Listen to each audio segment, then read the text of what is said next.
ஏ Jawani high diwani social மீடியாவில் எங்கே திறந்தாலும் இந்த படத்தை பற்றின போஸ்ட்டு, இந்த படத்தை போய் பார்த்த ரீல்ஸ் தான். இந்த படம் இப்போது ரீரிலீஸ் ஆகிருக்கு. இப்போது நார்த் இந்தியாவில் மட்டும் இல்லை, நம்ம ஊர்லேயுமே கூட இந்த படத்துக்கு பயங்கரமான வரவேற்பு. அப்படி என்ன இந்த படத்தில் இருக்குது, ஏன் இந்த படத்தை எல்லாருமே போய் பார்க்குறாங்க அப்படின்னா, நம்ம ஒரு 2013 2014லலாம் வந்து டீனேஜராக இருந்திருப்போம்ல.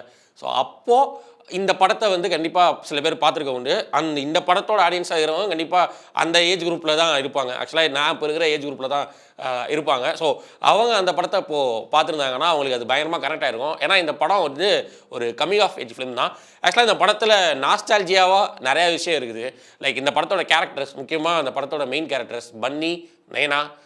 இதில் வந்து பன்னி கேரக்டர் வந்து ஏன் அப்படி இருக்குது, ஏன் வந்து ஒரு இடத்துல வந்து இப்படி மாறுது. அந்த நிறையா பேர் வந்து சின்ன வயசில் பார்க்குறப்போ நான் பன்னி மாதிரி இருக்கணும், நான் பன்னி மாதிரி வந்து ட்ராவல் பண்ணணும், அட்வென்ச்சருக்குள்ளே போகணும் அப்படின்னு நினச்சிருப்போம். ஆனால் வாழ்க்கைங்கிற வட்டத்துக்குள்ளே வரும்போது தெரியும் நம்ம எல்லாருமே நேனா தான் அப்படிங்கிறது. அண்டு 2 பேரும் வெவ்வேறு திசையில் இருக்கிற கேரக்டர்ஸு, நார்த்து சவுத்தில் இருக்கிற கேரக்டர்ஸு.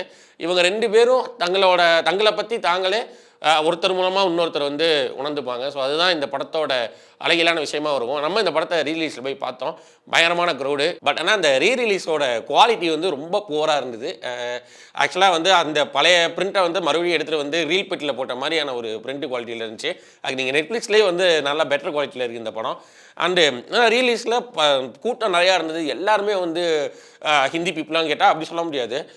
முக்கால்வாசி பேர் வந்து நம்ம தமிழ்காரங்க தான் வந்து உட்காந்துருந்தாங்க.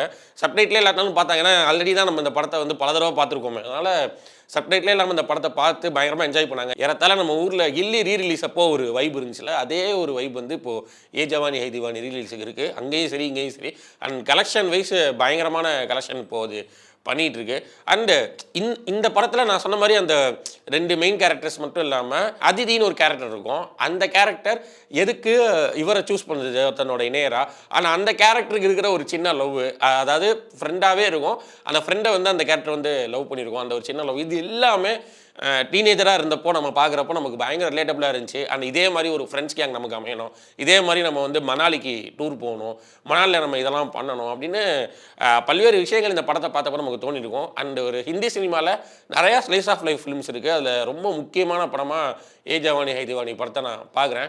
அண்ட் இது வந்து ஒரு சில படங்கள்லாம் பார்த்து முடிகிறப்போ ஒரு பிளிஸ் ஃபீல் கிடைக்கும்ல, அப்படி ஒரு ஃபீல் இந்த படத்தை எத்தனை தடவை போய் பார்த்தாலும் நமக்கு கிடைக்கும். அண்ட் இந்த படத்தில் இருக்கிற பாடல்கள் எல்லாமே பயங்கர ஹிட்டு. அண்ட் அதுவுமே இந்த ரீரிலீஸில் இவங்க எல்லாரும் கான்செப்ட் மாதிரி கொண்டாடுறதுக்கு ஒரு காரணமாகவும் இருக்குது. அண்ட் எனக்கு பர்சனலாக இந்த படத்தில் பிடிச்ச விஷயம் பல விஷயம் இருக்குது. அதில் ஒன்று வந்து கரண் ஜோஹர், இந்த படத்தோட ப்ரொடியூசர் கரண் ஜோஹரே ஒரு இடத்துல முகம் பண்ணியிருப்பாங்க. அது எனக்கு பர்சனலாக ரொம்ப பிடிச்சிருந்தது.